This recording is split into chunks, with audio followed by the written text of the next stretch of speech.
టీసీలు కానీ లేకపోతే వాళ్ళ సర్టిఫికెట్లు కాలేజ్ యాజమాన్యాలు ఇవ్వలేని పరిస్థితి ఉంది సార్. అందుకోసమే ఫీజు రియంబర్స్మెంట్ లో మీరు చేయాల్సిన కార్యక్రమాలు ఉన్నాయి, అవి చేయండి. అలాగే చేతి వృత్తులకు సాయం చేస్తామని కాంగ్రెస్ పార్టీ ఆ రోజు కామారెడ్డి డిక్లరేషన్ లో అవకాశం కల్పించింది సార్, మెన్షన్ కూడా చేసింది. వృత్తి బజార్ పేరుతో ప్రతి మండలంలో 50 దుకాణాలు షాపింగ్ కాంప్లెక్స్ ఏర్పాటు చేసి మంగలి, వడ్రంగి, చాకలి, కుమ్మరి, స్వర్ణకారుల వంటి చేతి వృత్తుల వారికి ఉచితంగా షాపు స్థలాలు అందజేస్తామని చెప్పారు సార్. గడిచిన 2 సంవత్సరాలలో ఇప్పటి వరకు ఒక్క షాపు కానీ దయచేసి శ్రవణన్న మీ స్వర్ణకారుల గురించి మాట్లాడుతున్నా, దయచేసి మీరు ఓపికగా ఉండాలా. బీసీ కార్పొరేషన్లు ఫెడరేషన్ల కింద నమోదైన ప్రతి సొసైటీకి ఎన్నికల నిర్వహణ 10 లక్షల ఆర్థిక సాయం అని చెప్పారు సార్, ఇప్పటి వరకు చేయలేదు.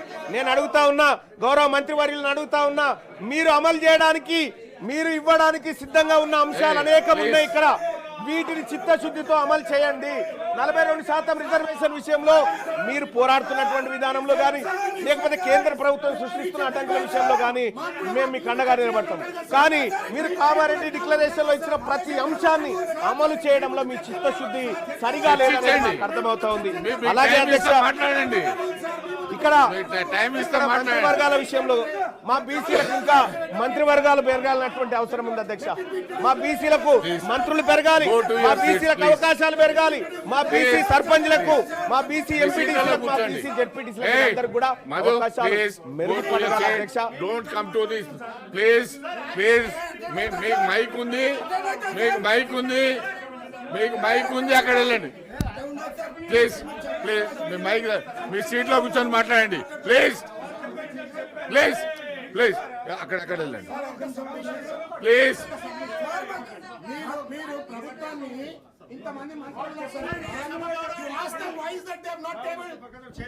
చాలా విషయాల్లో అసెంబ్లీలో వచ్చే విషయాలు ఇక్కడ రావు, ఇక్కడ వచ్చే నో ప్లీజ్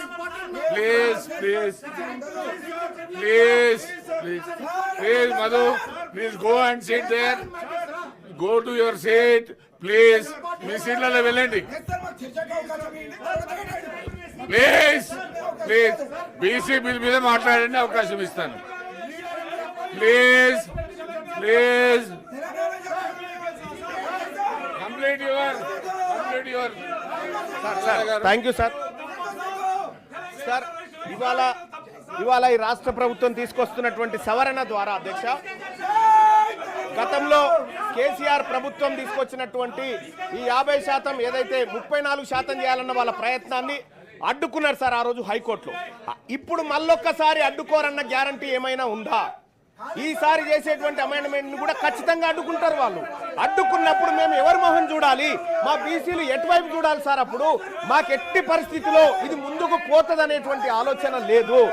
మీ కళ్ళ ముందు ఉన్నటువంటి అన్ని అంశాల్లో బీసీ డిక్లరేషన్ ని ఉన్నది ఉన్నట్టుగా ఈ 42% మీరు సాధ్యమైనంత వరకు మీ ప్రయత్నం చేస్తూనే మిగతా అంశాల మీద ఫోకస్ పెట్టాల్సిందిగా ఈ రాష్ట్ర ప్రభుత్వాన్ని కోరుతా ఉన్నాం సార్.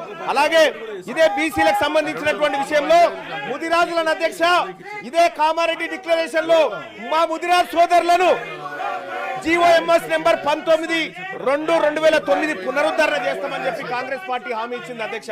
ఇందులో బీసీడీలో ఉన్నటువంటి ఈ తెలంగాణ రాష్ట్రంలో అత్యధిక జనాభా కలిగినటువంటి ఈ బీసీ బిడ్డలను, ఈ ముదిరాజు బిడ్డలను బీసీడీ నుంచి బీసీఏలోకి అధ్యక్ష మా ఇంకో అరల నుంచి ఇంకో అరలకు వస్తాంటారు తప్ప వాళ్ళు ఇంకో దాంట్లో పోయి గుంజుకుంటామని చెప్తలేరు అధ్యక్ష. ఈ ఇచ్చిన హామీ ఎందుకు అమలు చేస్తలేరు అధ్యక్ష? ఇది సుప్రీంకోర్టు అడ్డం పడతా ఉందా? దీనికి ఏమైనా పార్లమెంట్ అడ్డం పడతా ఉందా? దీనికి ఏమైనా కోర్టులు అడ్డం పడతా ఉన్నాయా? రాజకీయ పరమైనటువంటి నిర్ణయాన్ని కాంగ్రెస్ పార్టీ తీసుకొని ఇది చేయొచ్చు అధ్యక్ష. ఇది చేయకుండా ఇది అట్లే పెట్టింది. గంగపుత్రుల విషయంలో కూడా ఇదే పరిస్థితి అధ్యక్ష. ఇవాళ గీత కార్మికులకు మనము వైన్ షాపులలో రిజర్వేషన్ అని చెప్పి చెప్తా ఉన్నాం అధ్యక్ష. ప్రైవేట్ యూనివర్సిటీలు పెట్టే కాడ మా గీత కార్మిక, మా గౌడ సోదరులకు అవకాశాలు కల్పించండి. ప్రైవేట్ కాంట్రాక్ట్ల దగ్గర అధ్యక్ష 42% రిజర్వేషన్ కాంట్రాక్ట్లు ఇచ్చే కాడ ఈ బీసీలకు ఇవ్వంగా ఏ చట్టం అడ్డుకునే పరిస్థితి లేదు అధ్యక్ష. మీరు వాళ్ళని పైకి తీసుకురావడానికి మీ కళ్ళ ముందు అనేకమైనటువంటి అంశాలు ఉన్నప్పటికీ కూడా ఇది చేయకుండా ఇవాళ కాంగ్రెస్ పార్టీ కేవలం 42% బీసీ రిజర్వేషన్ పేరుతోనే మమ్మల్ని తిప్పడం ద్వారా లాభం ఏముండదు అధ్యక్ష. మీరు చేయాల్సిన ప్రయత్నం చేస్తూనే ఇచ్చిన హామీలను నెరవేర్చాల్సినటువంటి అవసరం ఉంది అధ్యక్ష. మత్స్యకారుల హక్కులకు సంబంధించి సామాజిక వర్గాల మధ్య పెండింగ్ లో ఉన్న సమస్యలు పరిష్కరించేందుకు త్వరితగతిన ప్రయత్నం చేస్తామన్నారు అధ్యక్ష. అదెటుపోయిందో అయితే గొర్రెల స్కీమ్ ను కాంగ్రెస్ పార్టీ ప్రభుత్వం ఏర్పడ్డ తర్వాత 100 రోజుల్లోనే రెండో విడత గొర్రెలు పంపిణీ చేస్తామన్నారు అధ్యక్ష. రెండో విడత గొర్రెల పంపిణీ కార్యక్రమం ఎటుపోయిందో కానీ ఇక్కడ మొదటి విడత గొర్రెల పంపిణీ కార్యక్రమంలో దోషులైనటువంటి వాళ్ళని ఇవాళ ప్రజాక్షేత్రంలో దోషులుగా నిలబెట్టలేకపోయింది. ఈ విషయంలో కాంగ్రెస్